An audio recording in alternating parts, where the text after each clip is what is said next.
On the finance کہ پیسے نہ خرچ زیادہ لو، فضول خرچی نہ میرے نام پہ کریں. ایک دفعہ 37 روپے کا ایک بل آیا، ایک پرچیز کرنے پرپوزل آئی، 37 روپے میں سارے اپروو کرتے گئے، فرنیچر کا بل تھا. 7 روپے کی کرسی پہ آ کے رک گئے. کہنے لگے یہ کرسی کس کے لیے ہے؟ اسٹاف نے کہا کہ یہ فاطمہ جناح کے کمرے میں کرسی چاہیے. کو کاٹ دیا 7 روپے کی کرسی. بہن کو پیار سے فاتی کہتے تھے، اور انگریزی میں کہتے ہیں فاتی اپنے لیے کرسی خود افورڈ کر سکتی ہے، قوم اس کا خرچہ کیوں اٹھائے. گورنر جنرل یہ تھے کہ ڈبل روٹی والی بریڈ جہاں سے آتی تھی اس کو فاطمہ جناح نے فون کیا کہ قائد اعظم کہتے ہیں کہ پوری ڈبل روٹی آتی ہے، اس میں اس زمانے میں ریفریجریشن تو اتنی نہیں ہوتی تھی، تو فون کیا کہ یہ ڈبل روٹی اگلے دن ضائع ہوتی ہے، ہم تو 2 یا 3 سلائس دونوں بہن بھائی کھاتے ہیں، تو ایسا نہیں ہو سکتا کہ چھوٹا سانچہ کوئی علیحدہ ہمارے لیے بنا دے جو ہماری ضائع نہ ہو. اس ڈبل روٹی سے پاکستان نے شاہ صاحب امیر نہیں ہونا تھا.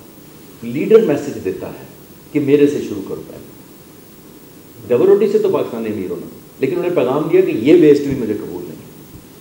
اب آتے ہیں مسلمان، جو آپ نے پوچھا کہ جی مسلمان کہتے تھے، لیکن میں کسی کو سرٹیفکیشن کے لیے نہیں بیٹھا ہوا، لیکن یہ جو پروپیگنڈا کیا جاتا ہے کہ ان کو اسلام کا پتہ نہیں تھا، یہ غلط ہے.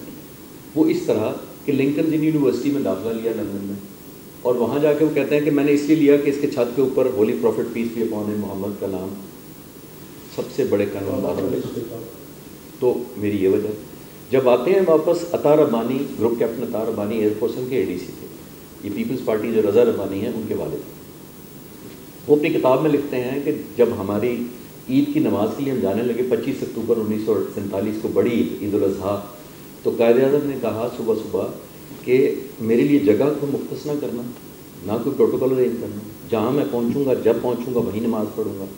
اور جب نماز پڑھ لی تو ADC کو کہتے ہیں کہ ہم رستہ بدل کے گھر جائیں گے کیونکہ نبی کریم صلی اللہ علیہ وسلم کی سنت ہے. ہم کہتے ہیں مسلمان تھا کہ نہیں. تو ایسے لوگوں کا تو کوئی جواب نہیں دیتا. ان کے زیارت کے قیام کے حوالے سے کچھ بتائیں. زیارت میں جب وہ لے گئے تشریف بیماری کی وجہ سے، تو آپ اندازہ لگائیے، بہت سارے لوگوں کو شاید اندازہ ہی نہ ہو کہ زیارت میں اس کو بجلی نہیں تھی. وہاں پہ اسٹیٹ گیسٹ ہاؤس میں جنریٹر چلتا تھا. جب قائد اعظم نے دیکھا کہ جنریٹر سارا دن چلتا ہے تو انہوں نے کہا یہ فضول خرچی ہے، شام کو 6 بجے روزانہ جنریٹر بند کر دیا جائے گا. ADC ان کے کیپٹن نور تھے اس وقت، جو بعد میں بریگیڈیئر کے رینک سے ریٹائر ہوئے، ان کا انٹرویو میرے پاس ہے. انہوں نے کہا کہ ایک دن میں رات کو 9 بجے کے قریب ان کے کمرے کے آگے سے گزرا، جب جنریٹر بند ہو چکا تھا 6 بجے کا، تو میں نے دیکھا کہ قائد اعظم کی کمرے سے لائٹ آ رہی ہے، وہ لیمپ جلا کے فائلوں پہ کام کر رہے ہیں. تو کہتے ہیں میں نے ناک کیا اور میں نے بڑی ہمت کر کے پوچھا کہ سر آپ سرکاری فائلوں پہ کام کر رہے ہیں تو جنریٹر چلوا دوں. تو قائد اعظم نے کہا کہ نہیں، یہاں کے تمام قوانین گورنر جنرل پر بھی لاگو ہوتے ہیں. اور دوسرا انہوں نے کہا کہ یہ میرا قصور ہے کہ میں نے وقت پہ اپنا کام ختم کیوں نہیں کیا، یہ اصول پسند نہیں کیا. پھر یہاں تک ہو گیا کہ زیارت میں کھانا پینا چھوڑ دیا، بہت ہی کم کھاتے تھے، نڈھال رہتے تھے بیماری کی وجہ سے. ایک دن تھوڑے فریش تھے تو ADC کو باہر کرسی لگوائی، باہر بیٹھے تو ADC کو کہتے ہیں میرا سگار کا بل لے کے آؤ. سگار نہیں چھوڑا تھا آخری وقت تک. ADC نے کہا سر آپ گورنر جنرل ہیں، آپ کو انٹائٹلمنٹ ہے جو آپ کا ایکسپینس ہوتا ہے، تو یہ تو ہم آپ کی طبیعت بھی بڑی ناساز تھی، تو وہ بل تو ادا ہو چکے ہیں. تو کہنے لگے وہ سارے بل لے کے آؤ جو ادا ہو چکے. وہ بل لائے گئے، پرسنل چیک بک سے اس کا بل کاٹا، اور انگریزی میں اس کو کہتے ہیں کہ سگار پینا بری عادت ہے، میری قوم میری بری عادتوں کا خرچہ کیوں ہے. اب یہ لیے پھر آخری دنوں میں کھانا پینا چھوڑ دیا تو فاطمہ جناح کو بڑی فکر لگی، اور ڈاکٹروں نے فاطمہ جناح سے کہا کہ کسی طرح ان کو کھلائیں، کیونکہ ان کی دوائیاں اثر بھی نہیں کر رہی، کیونکہ کھاتے نہیں، اتنے کمزور ہو چکے ہیں.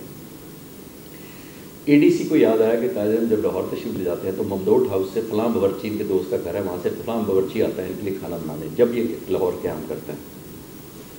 تو اس کو یاد آیا کہ اس کے ہاتھ کا ان کو کھانا بڑا پسند ہے، تو کیوں نہ ہم اس باورچی کو بلا دیں. لیکن ان کو یہ پتہ تھا کہ اگر قائد اعظم سے اجازت لی تو اجازت نہیں ملے گی. تو اس کو چھپے بغیر بتائے ہوئے قائد اعظم سے چھپ کے اس کو جہاز کی ٹکٹ بھیجی گئی، وہ کوئٹہ آیا، زیارت پہنچایا گیا. فاطمہ جناح نے اس سے کہا کہ کھانا اچھا سا بناؤ، قائد اعظم کی پسندیدہ جو تم بیسٹ کھانا بناتے اسے بنایا. بہن کھانا اندر لے گئی، ضد کر کے چکھایا، اور خوشگوار حیرانگی ہوئی فاطمہ جناح کو کہ قائد اعظم کھاتے چلے گئے اور پیٹ بھر کے کھانا کھا لیا بڑے دنوں بعد. جب برتن اٹھا لیے گئے تو تھوڑی دیر بعد ADC کو اندر بلایا اور پوچھا یہ کھانا کیسے بنایا. اب کسی میں یہ ہمت نہیں تھی کہ قائد اعظم کے سامنے جھوٹ بولے، تو ADC کو بتانا پڑا کہ سر وہ جو ممدوٹ ہاؤس والا باورچی ہم نے جہاز کو بلا دیا. اس کو بلا کے پرسنل چیک بک سے اس کا ریٹرن ٹکٹ کا جہاز کا خرچہ اپنی جیب سے دیتے ہوئے انگریزی میں اس کو کہتے ہیں کہ اس کو واپس بھیج دو، یہ ایک غریب قوم ہے، میرے منہ کے ذائقے کے لیے اس عیاشی کی متحمل نہیں ہو سکتی۔ یہ آپ کا لیڈر تھا، اور میں کسی نعوذ باللہ ولی پیغمبروں کی بات نہیں کر رہا، 75 سال پہلے ہمارے درمیان تھا، میں تو بہت سے پرانی باتیں نہیں کر رہا۔ تو یہ عالم تھا، وہی ADC کہتے ہیں کہ میں جب کوئٹہ پہنچا تو ہم لوگ کوئٹہ کچھ دن قیام کیا زیارت جانے سے پہلے، تو سردی بہت تھی، سوتی یا کاٹن کی جرابیں تھی قائد اعظم کی، کراچی کے موسم کے حساب سے تو وہ بہت سردی تھی، تو ڈاکٹر نے کہا کہ وولن جرابیں آپ کو لینی چاہیے گرم یہاں سے۔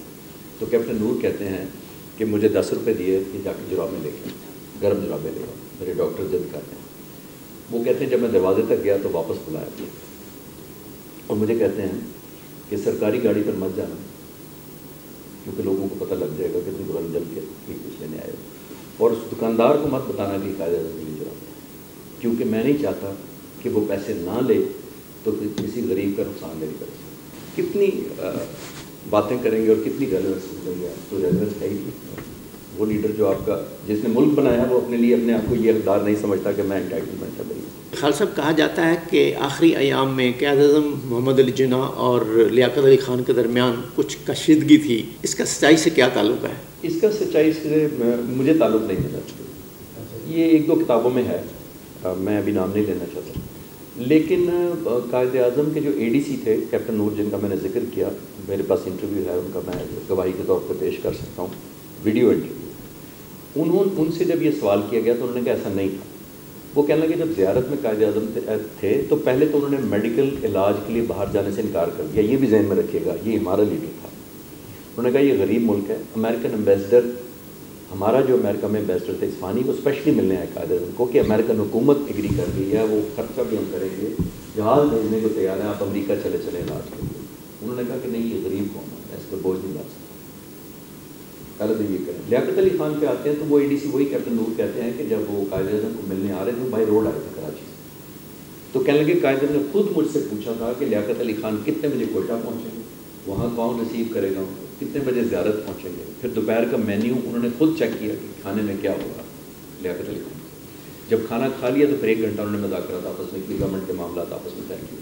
اب آپ مجھے یہ بتائیے کہ اگر آپ کے کسی سے کشیدہ تعلقات ہوں تو آپ مینیو تو نہیں چیک کریں گے کہ کھانے میں کیا بننا چاہیے، خود تو نہیں چیک کریں گے، آپ کہیں گے جو مرضی کھلا دو میری طرف سے۔ لیکن وہ کہتے تھے کہ بالکل نہیں تھا، کیونکہ میں جس گرم جوشی سے قائد اعظم ملے اور اسماعیل کے ساتھ ملے، ایسا کوئی امپریشن نہیں ان کو ملا۔ جی خالد صاحب، آج کل ہماری سیاست میں رکھ رکھاؤ اور اخلاق کی بہت کمی ہے، آپ قائد اعظم محمد علی جناح کی سیاست کو اور آج کی سیاست میں کیا فرق محسوس کرتے ہیں؟ بدقسمتی سے فرق ہی فرق ہے، کیونکہ میں تو صرف ان کی سٹوری سناؤں گا، میں آج کل پہ آپ خود ہی نتیجہ نکال لیجیے۔ دیکھیے، پاکستان بننے سے پہلے نہرو اور مسز ماؤنٹ بیٹن کے درمیان جو فرینڈشپ تھی، وہ کہا جاتا ہے، بہت ساری کتابوں میں ہے کہ وہ انٹیمیٹ تھی اور بیانڈ ڈیسنسی تھی، وہ ایک دوسرے کو خط لکھا کرتے تھے جو قابل اعتراض ہو۔ قائد اعظم کی بیٹی نے جب ایک پارسی سے شادی کی تو ان کو بہت کرٹیسائز کیا گیا قائد اعظم کو کہ جو شخص اپنی بیٹی کو کنٹرول نہیں کر سکتا، اس نے 9 کروڑ مسلمانوں کو کیا کنٹرول کرنا۔ تو انہوں نے کبھی جواب نہیں دیا، کبھی اس بیان بازی میں نہیں پڑے تھے۔ 1946 میں مسز ماؤنٹ بیٹن اور نہرو کے درمیان جو خطوط لکھے گئے آپس میں، وہ مسلم لیگ کے ہاتھ چڑھے اور لیاقت علی خان وہ خط لے کے قائد اعظم کے پاس حاضر ہوئے، جو آج کل کے ویڈیو کلپ ہیں انہیں سے ریلیٹ کر رہے ہیں۔ وہ خط لے کے قائد اعظم کے پاس آئے اور انہوں نے کہا کہ مسٹر جناح، اب ہماری باری ہے حساب برابر کرنے کی، کیونکہ آپ کی بیٹی کے رشتے کے بارے میں انہوں نے بڑا آپ کو امبیرس کیا ہے اور انسلٹ کرنے کی کوشش کی، تو اب ہمارے ہاتھ خط آ گئے ہیں تو ہم بدلہ بڑا اچھا لیں گے۔ تو آپ اندازہ لگے قائد اعظم غصے میں آ گئے اور آگے لیاقت علی خان کو کہتے ہیں کہ تم چاہتے ہو کہ میں چند خطوط بلیک میل کے لیے استعمال کروں؟ ملک جو ہے وہ لوگوں کے پیشن اور دلچسپی اور حب الوطنی سے ملک بنا کرتے ہیں، نہ کہ چند لیٹر بلیک میل کے ایکسپلائٹ کر کے۔ اور قائد نے خط جلوا لیا، یہ ہمارے لیے سیٹ کر گیا تھا ایگزامپل کہ کوئی ویڈیو ہاتھ لگ جائے یا خط ہاتھ لگ جائے تو ان کو کیش نہ کراؤ، ان کو جلوا دو۔ یعنی آپ نے تو نوٹ کاٹ دیا نا سب کے سرجبان کیا؟ میں کہہ رہا ہوں کہ میں اکثر جب لیکچر دیتا ہوں تو میرے ٹائٹل ہے اس سلائڈ کا جب میں یہ سٹوری بتاتا ہوں، اے مین ود سپریم سیلف لیسنس، جس میں اندر یہ خود غرضی تھی نہیں اور ایتھکس اس سے بڑے شاید ہی کسی کے پولیٹیشن میں ہو سکتے جتنے قائد اعظم۔ جی خالد صاحب، کوئی قائد اعظم محمد علی جناح صاحب کی زندگی کا خاص کوئی خوبصورت واقعہ بتائیں جس سے آپ بڑے فیسینیٹ ہوئے ہوں؟ بہت سارے قائد اعظم کی جس نے آپ کو بڑا فیسینیٹ کیا ہو؟ مجھے بڑا فیسینیٹ یہ کرتا ہے قائد اعظم کا کہ وہ کسی سٹیج پہ بھی میں ایک بڑی دلچسپ بناتا ہوں جو ابھی میرے ذہن میں آیا ہے. آج کل ہم حکومتوں میں لیتے ہیں اپنی فیملی کو گرو کرانے کے لیے، کروڑپتی رشتہ داروں کو نوکریاں دلانے کے لیے، ٹھیکے پرمٹ دلانے کے لیے. میں ایک بتا دیتا ہوں اور اس سے جو نتیجہ آپ کے ناظرین آخر میں نکالنا چاہیں وہ میرے لیے بڑا اعزاز ہوگا کہ سمجھیں. حضور کیپٹن گل حسن اس وقت کیپٹن تھے، قائد کے ADC تھے، بعد میں جنرل بنے اور آرمی چیف پاکستان کے ریٹائر ہوئے. وہ اپنی کتاب میں لکھتے ہیں کہ جب پاکستان بن گیا تو ایک شخص آیا احمد علی اور اس نے آگے کہا کہ میں قائد اعظم کا بھائی ہوں، میں ان سے ملنا چاہتا ہوں. گل حسن کہتے ہیں کہ میں نے پوچھا کہ آپ نے قائد اعظم سے ٹائم لیا ہوا ہے بھائی سے؟ انہوں نے کہا ٹائم نہیں لیا، یہ کارڈ بس دے دو، میرا کارڈ. کارڈ کے اوپر لکھا ہوا تھا احمد علی brother of Quaid Azam governor general Pakistan. یہ کارڈ پہ لکھا ہوا تھا. کہتے ہیں وہ کارڈ لے کے میں قائد اعظم پر چلا گیا اور جا کے کہا کہ آپ کا بھائی آیا ہے اور یہ کارڈ اس نے دیا ہے، آپ سے ملنا چاہتا ہے. قائد اعظم نے کارڈ پڑھا، احمد علی brother of Quaid Azam governor general Pakistan. Quaid Azam نے لال پین پکڑا اور جو سیکنڈ لائن تھی بردر آف قائد اعظم، اس کو کراس کیا. اس کو کراس کرنے کے بعد ADC کو کہتے ہیں کہ یہ اس کو واپس دے دو کارڈ اور اس کو بولو نیا کارڈ بنوائے تو شاید مل جائے. کیا مقابلہ کریں گے کسی سے؟ یہ شخصیت تھی کہ جس کو ہم کہتے ہیں رشتہ داریاں کر رہی ہیں، سگے بھائی کو اس لیے نہیں ملا کہ میرا نام کیوں لکھوایا کارڈ کو. آج یہ سوچ سکتے ہیں باتیں. جی خالد صاحب، آپ نے قائد اعظم محمد علی جناح کے لیے بہت کام کیا. نئی نسل کو اس سے متعلق آگاہی فراہم کرنے کے لیے آپ نے کیا طریقہ کار اختیار کیا ہے؟ بڑا اچھا سوال ہے جی شاہ صاحب. یہ اس میں نے کوئی 15 سال پہلے ایک ویب سائٹ بنائی تھی قائد اعظم کے نام پہ. اس زمانے ویب سائٹ تھی، یوٹیوب وغیرہ اتنا نہیں ہوتا تھا، تو وہ میں 15 سال سے وہ الحمدللہ چلا رہا ہوں وداؤٹ اینی اسپانسرشپ. وہ ہے www.myjinnah.com. تو مائی جناح میں موسٹلی میں نے قائد اعظم کی چھوٹی چھوٹی اسٹوریز یا تصویریں. لیکن کیونکہ ویب سائٹ کا پھر ٹرینڈ کم ہو گیا، میں 2018 میں جب میں UK USA کینیڈا گیا تو لوگوں نے مجھے کہا کہ آپ ایک لیکچر دے کے چلے جائیں گے. ہم تو آج 300 لوگ آئے تھے یا 400 لوگ آئے تھے، تو ہمارے بچے یونیورسٹیوں میں ہیں، ہماری وائف جاب پہ ہے، اس طرح تو ان کو کیسے ہم کریں. تو انہوں نے کہا جی آپ جا کے کوئی ہمیں ڈیجیٹل چینل بنا لیں. تو 19-20 میں آیا تو کرونا آ گیا پوری دنیا میں. تو میں ایک بزنس کرتا ہوں، وہ بھی بند ہو گئے سارے ٹیمپرری طور پر. تو پھر میں نے سوچا کہ یہ شاید اللہ تعالیٰ نے موقع دیا ہے کہ میں سیکھ کے کوئی ڈیجیٹل، پھر میں نے یہ چھوٹا سا آپ کی لائن کا کام پکڑا کہ میں ڈیجیٹائز کروں. پھر کوئی 4 سال پہلے میں ایک چینل بنایا تھا خالد چشتی کے نام سے یوٹیوب پہ. اس میں بہت ساری ایئر فورس کی بھی سٹوریز ہیں، وار ہیروز کی سٹوریز ہیں، MM عالم کی، اس طرح کے لوگوں کی سٹوریز ہیں. اور کچھ میں نے قائد اعظم کی بھی بہت چھوٹے چھوٹے جو کلپس، جس طرح میں نے آپ کو کافی ساری اینیکڈوٹ سنائے ہیں، وہ ان کو ویڈیو کی شکل میں ود گرافکس قائد اعظم کی تصویروں کے ساتھ مرج کر کے وہ چھوٹے چھوٹے کلپس ہیں جو آپ کے ویورز دیکھنا چاہیں، جن کی دلچسپی ہو تو وہ بھی دیکھ سکتے ہیں خالد چشتی کے نام سے یوٹیوب چینل. بہت شکریہ جناب خالد چشتی صاحب، آپ نے اپنے قیمتی وقت سے ہمیں نوازا. مائی پلیئر جی، بہت خوشی ہوئی. آپ جیسے پیشنیٹ لوگ اور بھی ہونے چاہیے. اللہ تعالیٰ آپ کو ہمت بھی لیے رکھے اور آپ کے لیے آسانی پیدا کرے. بہت شکریہ. جی ناظرین، آپ نے ایئر کموڈور جناب خالد چشتی کی گفتگو سنی. انہوں نے آپ کو قائد اعظم محمد علی جناح کی زندگی کے مختلف پہلوؤں سے روشناس کرایا اور ان کی شخصیت پر روشنی ڈالی. اب پروگرام کا وقت ختم ہو چاہتا ہے. اپنے میزبان نظر حسین محبوب کو اجازت دیجیے. پاکستان زندہ باد.